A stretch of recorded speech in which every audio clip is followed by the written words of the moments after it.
Hey, this is for Christie mainly, but who knows, maybe this will be useful for other folks as well. This is just going to quickly get you going on Blender, like the first 15 minutes that you might spend setting the thing up.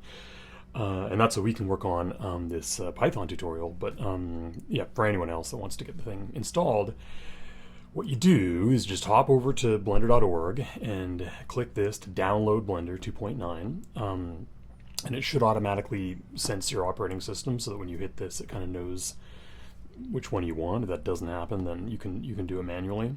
And on a Mac, you'll get the DMG file. You'll open that up, and then it'll just pop up as an icon that you'll drag into your applications folder. So it's really simple installing. It'll take like a minute to download. And just drag it on in, and then once it's there, you just open it. And it's going to look something like this. Now, I've got this series of instructions here, which can operate as a kind of cheat sheet as you're learning, but I'll just really quickly go through a bunch of them to kind of show you in the interface what it might look like. Unfortunately, I don't have my ScreenFlow set up to record keystrokes right now, so I'm going to have to say them aloud, and I realize that's suboptimal. So if I get a chance, I'll go through the trouble of getting keystrokes recognized, but this is pretty basic stuff, so it should not be that hard. Cool. So over in Blender, we got our interface here. By default, you're going to have a cube in the middle of the scene and a light and a camera. I'm going to delete all those things and start from scratch. So I'm going to hit the letter A while my mouse is in the middle of the middle section, which is the viewport. And then I'm going to hit X, which is a little weird. That's how you delete things in Blender, is you hit X and it says, hey, do you want to delete this thing? And you can just go ahead and hit Enter, or you can click that. Everything's gone. Now, what we're going to do is we're going to start again, putting our own cube in, but it's so that we learn how to add objects. There's a couple ways of doing it. You can click up here where you should see the word object, and then, to add. So you click up here to add, and then choose mesh, and then choose cube. All right. But then you can probably guess that's the way I typically do it because I got it wrong. What I do is I hit Shift A, and then up pops the menu for adding things. And when you get really fast at this, you're actually going to remember the letters that get you to your cube, which is M and then C. So Shift A M C is like really quickly you get a cube in your scene in like 0.23 seconds once you get fast. But for right now, Shift A gets you your add menu, and then you can go ahead and throw a cube in there. For the heck of it, we can go ahead and add another mesh of whatever sort you want, maybe a UV sphere. Now, we can see that there is a sphere and a cube over here in our hierarchy of objects, but we cannot see the sphere right now because it's kind of hidden inside the cube. So what we need to do is learn how to move things. So to get to the Move tool, we're going to go over here on the left-hand side where we have Move, Rotate, and Scale. These are kind of like the classic three tools that are the first three you need in any 3D modeling application or any 3D development application. We're going to stick with Move for now, so we've got Move selected.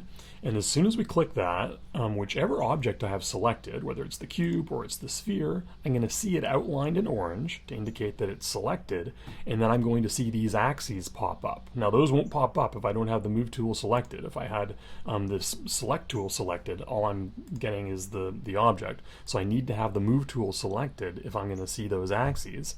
But then once I do, I can hover over one of them and I can click to move along that axis, okay?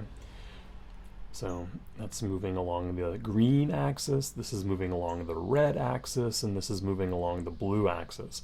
It can get disorienting when you're moving things around on all these different axes, because right now it's actually hard for us to tell where the sphere and cube are with respect to each other. We'd have to orbit the scene. We'll get that to us in a second to understand it. But that's one of the reasons why it's pretty important to kind of move along one axis at a time. And then actually, if you're going to be all mathy about it, you should look over here in the Transform tab. If this is not visible, if you're in one of these other tabs, you want to click this one, which is the little orange kind of object, essentially, selected object, with the square brackets around it or angle brackets around it. I don't quite know how to describe it. Essentially, this is getting you your object in its transform. Here I can see where it is along the X, Y, and Z axes. Okay, and so if I pull along green, you'll note it's changing the Y value.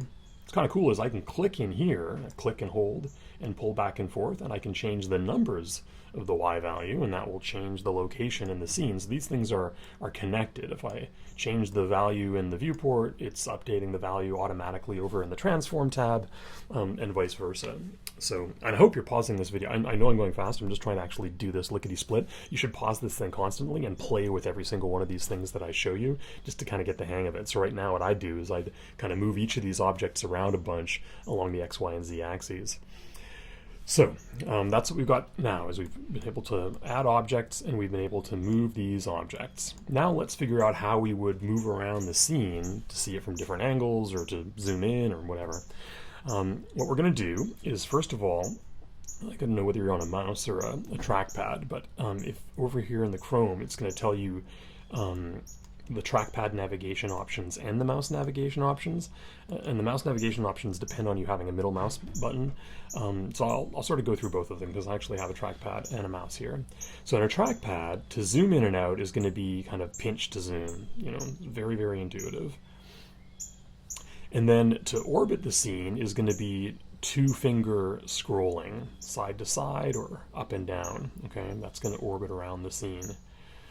If it feels weird to you, one thing you can do is hit Command Comma to get to your preferences.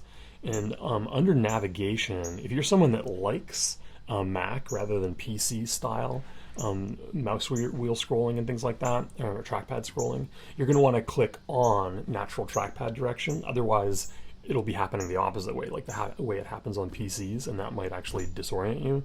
And then the other thing I often click is orbit around selection, because sometimes it can get confusing what you're orbiting around within the scene. And if I click that, what's going to happen is whenever I select something in orbit, that's the thing that I'm orbiting around. I'll click this. Now I'm orbiting around that cube. Click this.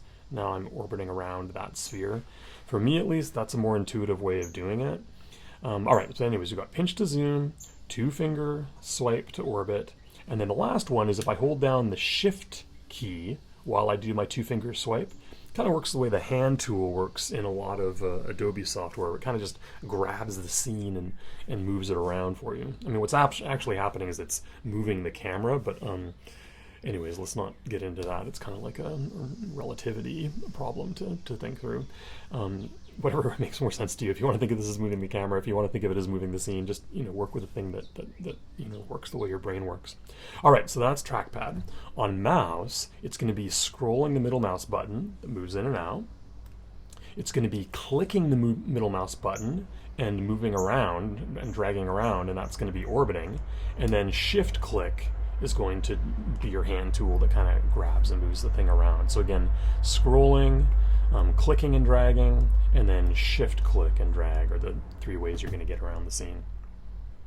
Cool. Well, so a couple of little things. The other tools over here, you should try them out. There's the rotate tool, which works as you would expect it to, orbiting around one axis at a time. And then the scale tool, which again works the way you'd expect to. It can work along a single axis at a time, or if you just hit the letter S and click outside, it'll scale everything all at the same time. And I'll show you a little bit more of those hotkeys once we kind of get into this in detail, but this kind of gets you to the point where you can throw some objects in the scene and kind of and move them around. Now the last thing we're going to get to, and this is where Blender is actually quite a bit better than C4D, which is the other tool we use a lot. Everything we've been doing up till now, actually C4D is a little better than Blender, if I'm being honest. But Blender really excels as a polygonal modeling tool. And so what I'm going to do is I'm going to again hit X and delete, actually A, X, and then delete everything in the scene and start from scratch. Shift A to add in another cube for us. And now what we're going to do is we're going to go into edit mode. Everything we've been doing up till now has been in object mode. But if we hit Tab, what we'll see is we get a whole bunch of different tools over here on the left, and then our object looks different too. Now it looks like all the points have turned orange, and you know, the lines are a little bit orange as well. So I'm going to hit Tab a couple times. So again, in object mode, orange goes around the whole object. In edit mode, the orange seems to be selecting individual features of the object. And that's what's happening, because in edit mode is where you can actually affect the individual little elements of the object, not just the whole object in its totality or along a specific axis, but I can affect a specific point or a specific face. Up here, along the top left, I can see that I can choose to select vertices or points, lines or edges, and then sides, faces, polygons, whatever you want to think of this as. So when this is selected and I click a side, I'm selecting one side at a time. When the line is selected, I'm going to be trying my best to click on a line. It's a little tricky. It'll select one line at a time, and when I'm on points, it will select one point at a time. If it's hard to click that point, what you can do is you can choose your select box here, and that lets you drag over a point or multiple points that you might want to select. But I'm going to stick in my maybe my tweak. All right, so I'm going to stay in faces, and I'm going to start off by hitting A to select all of them, and then I'm going to right click and I'm going to hit subdivide, and now I have slightly more faces here. And now again, what I'm going to do is click a single one.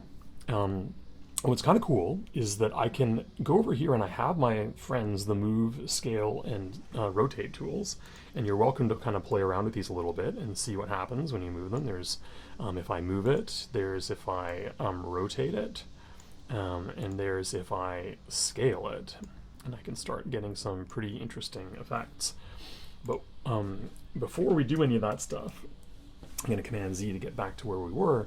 I'm going to show you how you can add geometry, at least in one way, within edit mode. What we're going to be using right now to perform a little series of operations is the extrude region tool. And that's over here, extrude region, which I can click here, or I can hit shift space bar and hit E. Once you get fast at this, if you do want to get fast at this, that's what you're going to do. And once I do that, and if I have the face selected, I'll get this little yellow guy, and I can pull that out. And what's happening now is I'm actually adding faces. This face has popped out, but I've also added 4 new faces that have added to the geometry of the scene. So before I had 6 times 4 faces, 24 faces. Now I have the same 24 plus 4 more, so I have 28. If I pull this out again, it's going to create 4 more faces around there. If I select here and pull this guy out, it's creating more faces. So what I'd like you to do is just kind of play around with this a little bit. And if you want to give yourself a goal of creating, I don't know, like a low poly Minecraft style tree or something like that, maybe what I'll do is now I'm going to hit shift click to select many faces and pull these guys down all at once. And now I'm actually going to scale them all in, and now I'm going to pull them down again, and that's giving me something that's kind of looking a little bit maybe like a tree trunk. I don't know, this is my kids would laugh at this as a Minecraft tree. This is not an impressive Minecraft tree at all. Anyways, let's pull this guy out, and then maybe I'll scale him up a little bit and then pull it out, and then maybe I'll take the top up a bit, and this is not looking very much like a tree. I think you'll do better than me, but this gives you a sense of what you might do to try to create some interesting little shape here. Now, that's essentially all I was thinking you might want to play at. That's like a 15-minute kind of intro to Blender, and if you wanted to play around with that, just see whether it makes sense to you, whether you take to it. If you want to see this in all of its glory as something that's a little bit more polished than what we've got here, what I'm going to say is get back to object mode, okay, before you do what I'm about to do, and then Shift A, and this time we're going to add a light, and we're going to add an area light. We're going to hit S to scale it, and we're going to make it 10. And then we are going to pull this light kind of up in the air above my little shape here. Now, what we're going to do is add in another object. This object, add mesh, is going to be a plane. And I'm also going to scale this guy up to 10. And now him, I'm going to put down at the bottom of my tree, or in fact, it's probably more good practice to pull my tree up above the ground and then pull my area light even further up in there like that. So now I've got a little scene where I've got a light and I've got a tree. And now what I'm going to do is this is something that is going to test your computer a little bit. I'm going to click this camera guy here, and I'm going to make the render engine cycles. And once I do that, I'm going to click this fourth little sphere here, sphere with shading on it, called viewport shading. And what that's going to do is it's going to render this scene realistically. Now my light is too dim for this to be all that interesting right now, so what I'm going to do is click my area light and go into the lighting tab here and change the power from 10 watts up to, I don't know, like 1,000 watts. So maybe that'll be too bright. There we go. Amazing. So now what I have is the viewport's doing its best to render this in real time. What's going to happen is it'll start out looking sort of ugly, and then it'll slowly start rendering, but you'll actually see your object here, and it'll look kind of realistic and interesting. Now you can, with this selected, go back to object mode, and you can continue doing your modeling if you want to.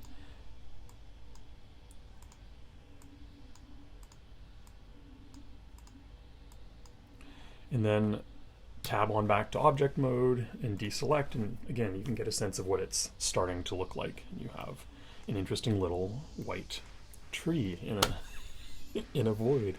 So anyways, we can teach you how to do more interesting things beyond that if you're interested, but for Christie at least, this video is mainly meant to get you up to speed with enough Blender that it's going to make sense to you what we're doing with the Python. So a sneak peek, what's going to happen is we're going to go over to the scripting tab and we're going to start writing some script in here. What's kind of cool about this is that in the scripting tab, I'm going to select my beautiful tree and I'm going to delete it. But if I do anything in the interface, like Shift A, and I go to my mesh and I have a cube, for instance, what happens over here in this little viewport is I see the Python equivalent of whatever I'm doing in the scene, and I can copy it and I can actually create a new script in which I just paste that in. I select this character again, and now I'm gonna maybe go to the move tool, and I'm gonna pull this maybe a little along the red. Now watch what happens is that it's gonna transform it. Actually, a simpler way of transforming, if I just go over to my object tab here and I make this location 1, I can see that I have object location 1 down there. Now this here is a script. I can run this thing now. If I select this object and delete it, and I come over here and run this script,